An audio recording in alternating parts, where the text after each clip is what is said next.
man, you're with the Hellion from the Hellion Rocks, and I got a special guest host today. You guys might know him from the Hannon Band, Six String Soldiers album, or the Sandoval Mike Araiza Project, guitarist Mike Araiza.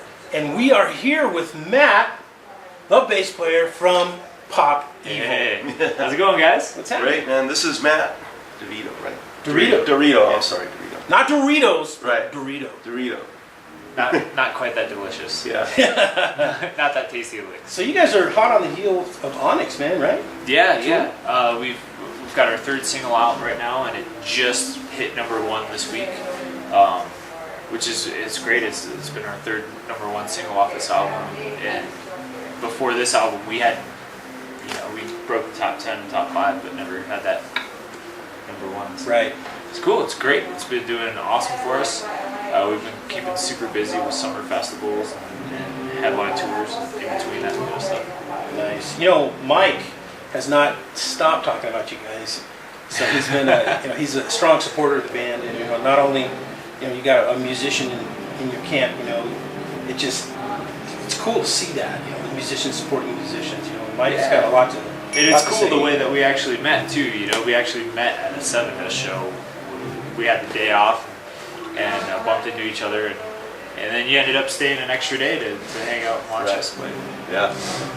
So there was a venue that was right now we're in Albuquerque, New Mexico, and I'm totally stoked that Pop Evil gets to come down and get new Evils down here in Albuquerque, New Mexico. It was in a different city, and I was up to see Seven Dust, and I remember walking through the ticket booth and I saw Pop Evil. I was like, oh man, they're tomorrow. And already I was plotting, how do I stay an extra day? And it turns out that Matt was in the audience. I was like, dude. And Pop Evil had done a run with Tesla. And that's how I got turned on to Pop Evil's music. And you guys have killed it for Tesla. And so It's such a long time ago too. Right. Those guys were so great to us. Yes. So tell us how you guys have grown. Now, you guys were obviously a strong band before, but you guys continue to grow, and you guys just always continue to bring the same energy, regardless if it's a festival, right? A venue like the Sunshine Theater, or even like the venue I saw you guys. I don't see any difference between the smaller crowds and the larger crowds. Can you elaborate on that? It's kind of electrifying, like just playing in front of a crowd. I mean, that's what we're born and bred to do. Like, anyways, like as musicians, we're addicts, right, for that stage time. So it's not too hard, and every day we're in front of different people. I mean, I'm sure if I played in the same club in front of the same people every day, in and out for 3 months, I'd probably lose a little bit of my spark. Right. But getting out and seeing different faces and seeing it on people where you can tell, like this might be the only day in a month that, this person in the front row gets to go out and have a good time and enjoy themselves. And they're giving it all they got. You got to turn right back around and give it to them. Well, the fans are rewarding you guys for that type of attitude, and that type of attitude doesn't exist for a lot of other bands. And so I think it's that energy and it's that commitment to the fans, both in the small venues, mid-sized venues, and the bigger venues. That attitude, the fans are rewarding with you guys. So let's elaborate a little bit on your guys' chart success. Rock and roll is alive for all those naysayers out there. Pop Evil is charting rock and roll. So let's talk about that. But before we get into that for a second, one thing I noticed about Pop Evil is, Mike and I were discussing this before we get into the chart thing. There are elements that are familiar in the music of Pop Evil, but yet you guys sound like Pop Evil, if that makes sense. That's great. And that, to me, we were talking about, there's bands that, we like this band, and you can only hear that album so many times before you're done with it. With Pop Evil, you guys run the whole gamut. I hear your influences in it, but yet you spin it enough that you make it original. And that's very cool about the music of Pop Evil. Now, charts. And even going on that, that's very hard to do to create like an identity for yourself. When Godsmack song comes on, it's Godsmack if you've never heard the song before. And that identity is very hard to capture. You guys are there now. Thank you. Yes, for sure. I hear it. Hey, that's Pop Evil. Good. That means we're moving in the right direction. Exactly. I suppose, you know.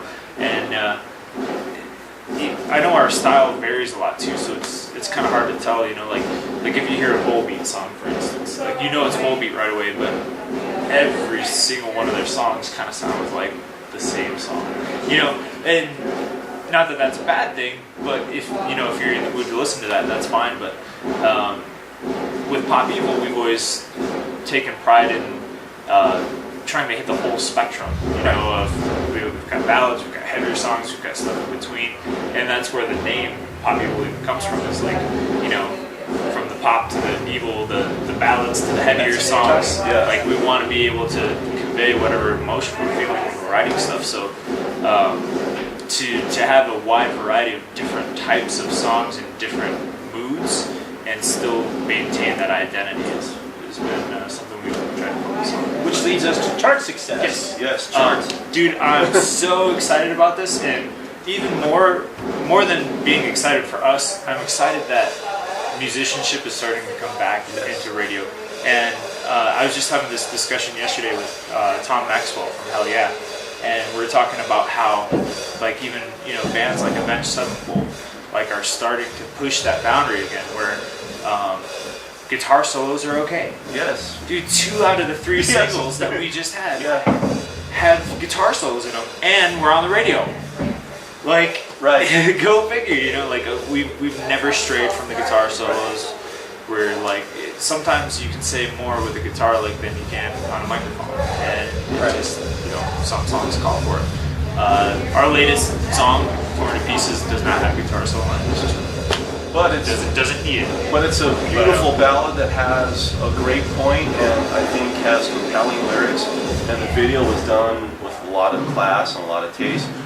So I know you guys probably get this question a lot, but the whole Onyx thing, when I listen to it, it almost has this like oscillating phase here. I mean, was this like a conscious thing? It never is, right? No, it never is. You listen back to it and you're like, huh, okay.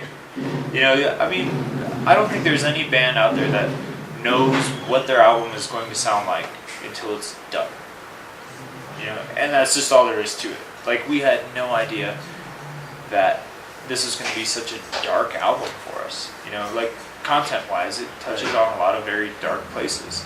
And we had no idea. We didn't even know that we had that in us to get out until it was out.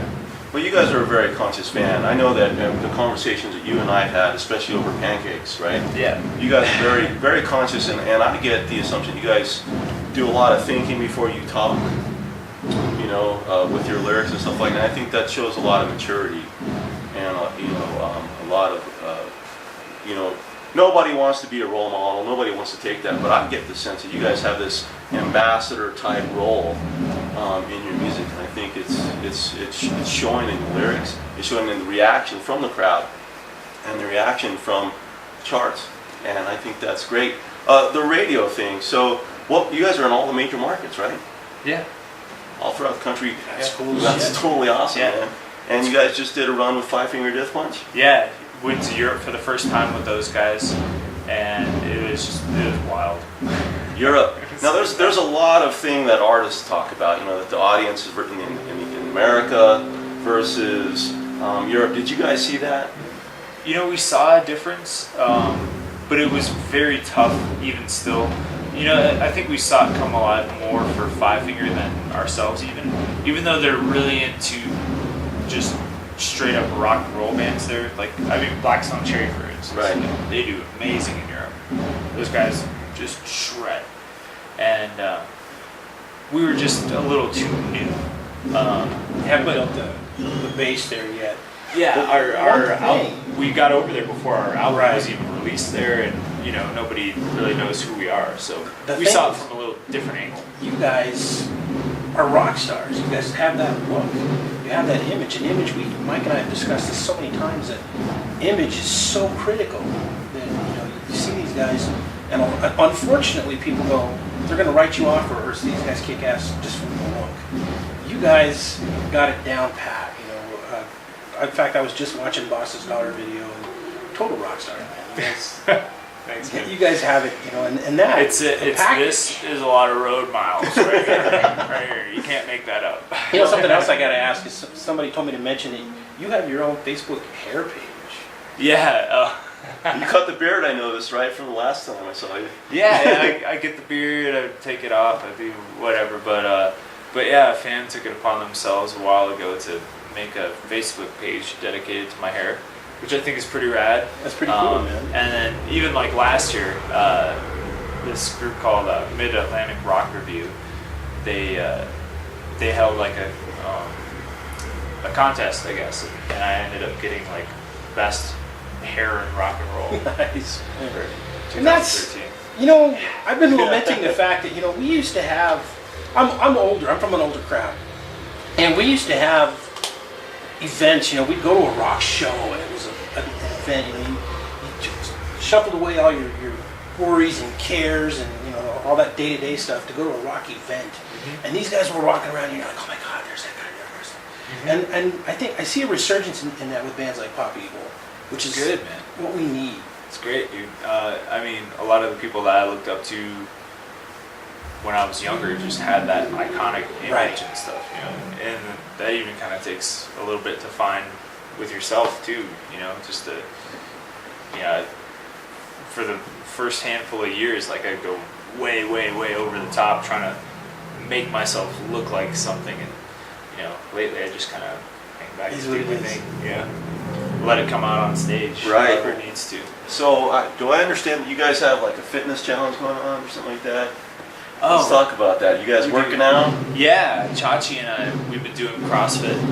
He's extremely good. He's super athletic, and I've just been getting into it. So today, being Memorial Day, there's a thing called the Murph Challenge, and it's a hero workout, which means that it's named after this guy, Michael Murphy, who was killed in action.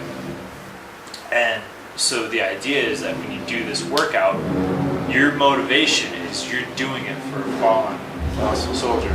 And this particular Navy SEAL, I've got like my challenge coin, my Navy challenge coin that I kept with me as I did it, and helped use that as motivation. That's very cool. You're doing it to honor his memory. But it was, you just do the whole workout start to finish as fast as you can, as long as it takes you to get done, and then your time is your score. Very cool. So it was run a mile, 100 pull-ups, 200 push-ups, and 300 squats. Yeah, right. Yeah. And then run another mile. Yes, I saw that today on social networking and stuff like that. Yeah. Yeah. Very cool. I threw up. Now that is so. Off camera, you had mentioned that you're celebrating some sobriety. Yeah. Is that right? Yep. Is that cool that we talk about that? Absolutely. I'm coming up on 7 months sober. Congratulations. And, thank you guys. A big part of that is you guys, like the fans. We can't get trashed every night and expect to put on a good show. I could put on a great show tonight and then hang out and get hammered drunk and then play horrible the next night. And how is that fair that these people get a horrible show and these people get a great show? Exactly. It's not, That's awesome. We want to be the best that we can for you guys. A lot of people think that, being out on the road and all that is a lot of glamour, and they don't realize that sleeping on a bus sucks. It's noisy, it's cold, and it's hard to recover, It's hard for your body to recover just from the road miles and stuff like that. And eating, trying to eat good and take care of your body, and then you put drinking and other things on top of that too, and it's So how are you guys implementing the workout with that? Because you got the time that most buses leave around like 12:30 at night. You travel the next day. You arrive at like 8, maybe get some groceries or some breakfast. So do you guys have this penciled in with your management to go work out? How are you guys keeping this workout? Because I know that you're really committed to this, and so how are you guys working that in?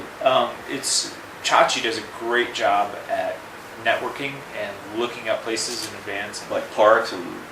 Yeah, a lot of CrossFit gyms, like specific CrossFit boxes. He'll see if they have a class or if they're close, and if it's within walking distance for us or jogging distance. Cool. So no rental cars. Right. Yeah, very cool. Yeah, we try to keep it cost effective. And, we've got a couple things under the bus, like we've got a kettlebell and we've got some weights and different things. So there's a lot of it that we can do just on our own. Like Right. today, I ran a mile. You can run a mile anywhere. Right. And then, push-ups, squats, you could do anywhere. I did that in our trailer after we unloaded our trailer. There's a bar there that I could do pull-ups on. So do you have like a pedometer or something like that with your shoes or your iPhone? How are you keeping track of the mile? Just all kinds of neat little iPhone apps. yeah, very cool. We've got like Nike Run and all that stuff. And, Pocket Wad and just different things. So what's next for Pop Evil? I mean, this album. I mean, this wave is going high. Are you guys writing now? Yeah, we're always writing, tucking away guitar riffs and stuff. You know how it is. You can't pick up a guitar Right. and not write And not something. record them? You guys have like a Pro Tools rig on the bus, or We do, but we don't even really use it that much. Our guitar player Nick does. So I'll take that back. He'll sit down and develop his ideas a little more. The rest of us just kind of use our iPhones. iPhone and voice we'll sit recorder. there and, videotape ourselves, or hey, record me playing this real Yeah. quick, and then you got the idea down, and then just put it on your computer so you can have like a whole folder Library. full of ideas. But I think we're going to try to finish out this year strong touring. We've got a huge summer planned, a big tour that we have to announce yet still. I can't quite tell you yet. awesome. Stay tuned. Stay tuned for that. Yeah. Maybe off the record I can tell you. Awesome. Yeah. But we've got some good stuff there. We're going to try to get back to Europe this fall, hopefully, and then around 2015 start writing the new album, like seriously sitting down and putting stuff together in the studio. So I know that you guys have a really good social networking presence. What hashtags do you guys use for the fans if they take a picture? What are you guys using? Evils, Pound Evils, or Yeah, like hashtag Pop Evil is of course the basic one, or hashtag Torn to Pieces. We usually do whatever our current single is and send it to. In fact, we do a thing with hashtag Torn to Pieces where you can tag or post a photo of someone that you've lost, someone that's close to you, and we're working on compiling a lot of that footage together to just do like a sort of a streaming video that shows all of our fans and people that they love that they've lost.